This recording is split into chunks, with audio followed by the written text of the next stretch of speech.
the 22nd Sunday of Ordinary Time, Cycle A.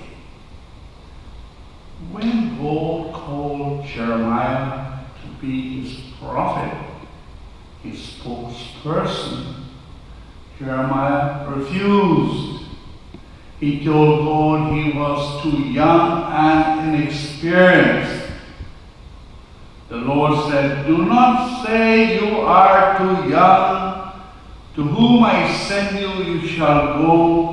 Whatever command you, you shall speak."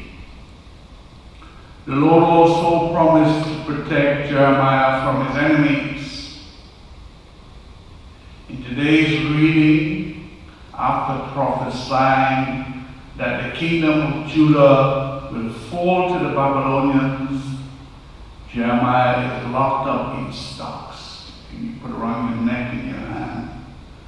However, he was then released, and fearing for his life, he accused God of duping, deceiving him. Remember, God has promised to protect him. He did not wish to prophesy anymore, but he was unable to hold the word of God within himself. So he had to continue to prophesy. And because of this, they will throw him in that empty cistern to die. Because he continued to speak of Judah's destruction because of their sins. God would rescue him. One of the princes would send him food, and it's believed that when Jerusalem fell to the Babylonians, he escaped to Egypt. God was faithful to his promise. We have to have the courage to speak the truth in the face of adversity. I think for us, the two big challenges today: racism and abortion, and infanticide. We have to speak about these things. Abortion is terrible. Late-term abortion is horrible. You kill a child the day before he or she is about to be born. The new idea being proposed is that I call infanticide, where you can wait 6 months after the child is born, and if any time within that 6 months of the birth you feel you don't want the child, you can terminate the life, putting it as nice as possible. We need to research these things, discuss them, and speak up. In the gospel, Jesus reminds us that being a disciple requires sacrifice, sometimes even one's own life.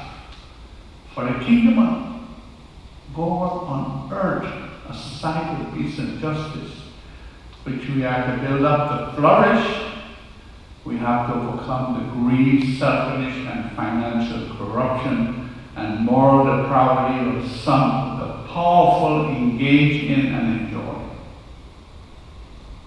This does not mean, or I do not mean to suggest that ordinary people and poor people do not also participate in these sins.